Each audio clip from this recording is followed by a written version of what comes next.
Jadi kalau hari ini kita nggak vaksin yang santri, cuma para guru-guru aja dan juga yang santri yang umurnya sudah penuh 18 tahun. Sudah memenuhi syarat, karena mayoritas daripada santri kita di sini adalah belum sampai umurnya 18 tahun.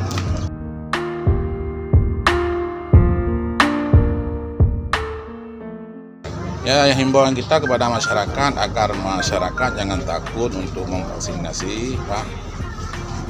Untuk kita menjaga kesehatan dan juga untuk menjaga agar COVID ini tidak akan terkena lagi. Harapan kita mudah-mudahan dengan vaksinasi ini adalah bisa menjadi manfaat yang kepada seluruh masyarakat, khususnya kepada masyarakat desa Lemah Putih dan juga Ulamporoh dan juga pada guru-guru daerah dan juga santri daerah.